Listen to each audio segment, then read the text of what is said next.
What's up, you guys? Sean Ross Sapp of Fightful.com here with a name that all of you know and some of you probably love, Christopher Daniels. Chris, how you doing? Good. I hope more than that. Love me, crap. Well, I mean, you've made... I crave the love of the fans. Come on, folks. Help me out. You've made some friends and some enemies over the years. The last time I talked to you on the record was, I think, late 2018, maybe around the summer. And this was before AEW was ever announced. And back then I said, who's the one person that you want to face that you never have? And you said Chris Jericho, and that's becoming more and more of a reality, like with each passing day. Is that something that still sticks in your mind?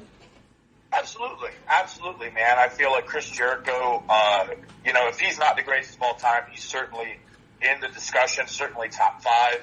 And, as someone, I've always been impressed, and everybody says this, this isn't news. The man's incredible at reinventing himself and keeping himself relevant, and it's something that I've always sort of tried to emulate in my career. And just the opportunity to get in the ring with someone like him would be a great honor. And, we plenty of time, him 30 years, I'm on 27 years now, and just the fact that it hasn't happened yet, but now is becoming a possibility is something that's really interesting.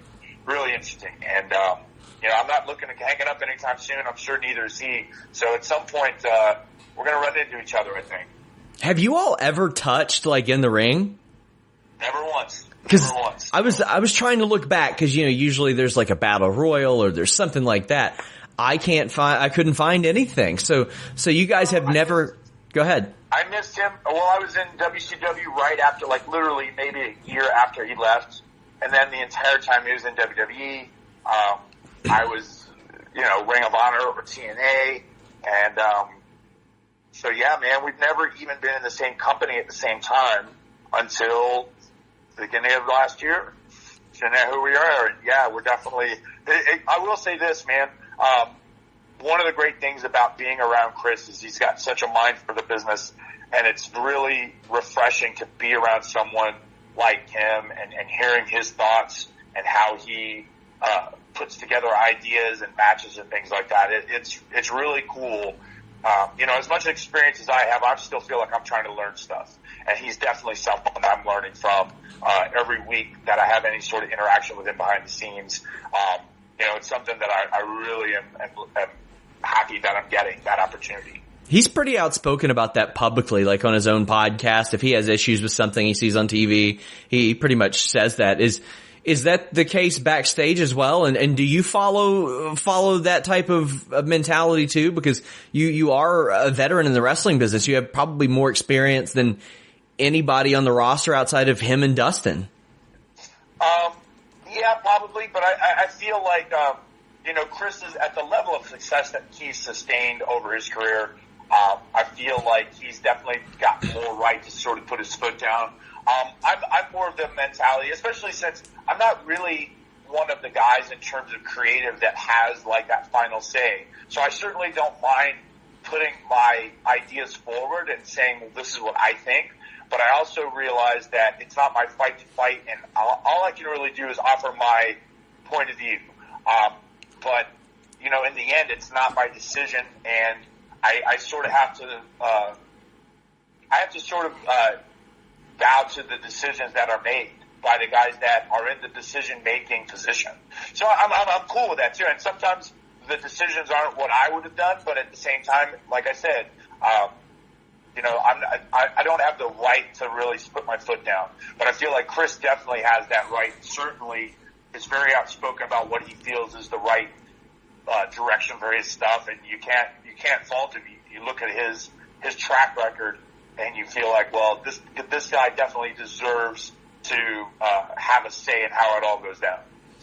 For a while, when I would interview Ring of Honor wrestlers and I would ask them, how did you get into Ring of Honor? For about a year and a half, they would say Kevin Kelly. Then it became Christopher Daniels got me into Ring of Honor. He saw me. He said, maybe we should talk to somebody. Is that something that you take pride in, being able to help people get into respective companies? And how have your roles adjusted moving from Ring of Honor to AEW? Yeah, it's very cool if I see somebody that I feel has, something to offer. It's very cool to be able to sort of introduce them to the people that decide, okay, this guy deserves a chance. And, and especially when they get that chance and then they deliver on that opportunity, that's very cool to see. It's changed. It hasn't changed a whole lot. Like the position I'm in now, I deal with a lot of guys looking for opportunity. I deal with a lot of guys that are getting opportunity and just trying to nail down their position in the company. And I'm always looking for guys and hearing about people that, hey, well, this person deserves a chance. What about this person? What about that person? And literally, I'm sort of the guy that points at people and go, hey, this guy sounds like someone we could use, or this guy might bring something different to the table. What do we think? And but I mean, we've got such a big group of vice presidents and guys that make those decisions. It's a little bit of a collaboration to sort of say, okay, well, this person gets a shot, or this person doesn't, or whatnot. So I mean, I'm not the only decision maker in that respect. I'm certainly not the buck stops here guy. That's a little higher up on the food chain. But it's cool for me to be able to shine a light on certain guys and give them that opportunity to sort of show what they got. Now, you've been on worldwide TV for quite a while now, and you were around in TNA back when they went Monday nights and did a more broad type of audience than they were previously going after. How would you compare that to the AEW that you see today and being there? Well, just honestly, this is the closest thing that I could really compare it to is when I was that short period of time when I was with WCW. The good thing about TNA was we were centrally located, and there was a routine of getting into Orlando and being in that one position. But I mean, the other side of that is like going to different arenas and going to different towns and seeing fresh faces in the seats every week. That's a lot of fun as well. And going out and seeing the size of the crowds that we've gotten every week since we started Dynamite it certainly lifts the spirits. It sort of proves to me that we've got something in our hands here. We've got something to show.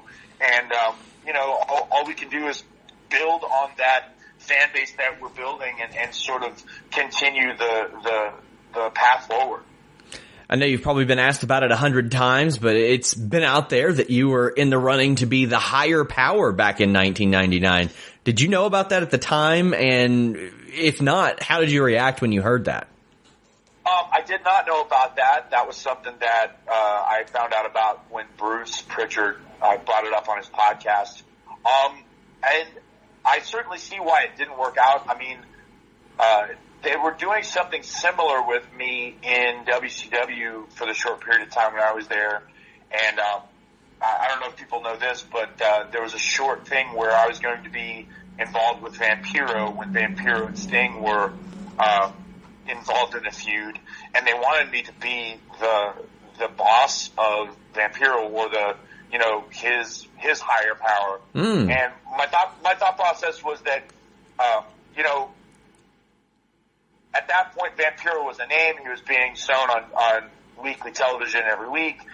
He had built up a reputation, and I thought it was a really tough sell to bring an unknown name and cast him as a superior to someone like Vampiro.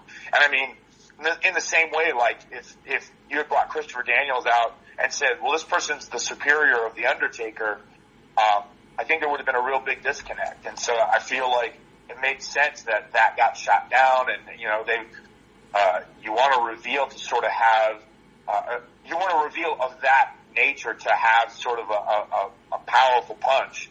And to fill it with an unknown commodity, I think would have been a bad choice. And so, I mean, it would have been great to be, a supporting character to The Undertaker at that point. But to be the superior wasn't the right choice, I think. And I think, they made the right decision. You guys can check out Christopher Daniels and SCU on AEW Dynamite every single Wednesday night. You can check them out some Tuesday nights even on AEW Dark. But as we wrap up, Chris, let the people know where they can follow you on social media. I'm a Twitter guy. That's at FC Daniels. I dabble in Instagram. I'm not the Instagram king like Scorpio Sky is. My Instagram is at FA Christopher Daniels. I try to let folks know what's going on. Definitely through Twitter, sometimes through Instagram. Yeah, that's it, man. You can follow me there, and if not, you can always check out at AEW on TNT or at AEW Wrestling, I believe. Yeah. Oh man, yeah. So check it. Yeah, you can always follow me on behind the AEW social as well.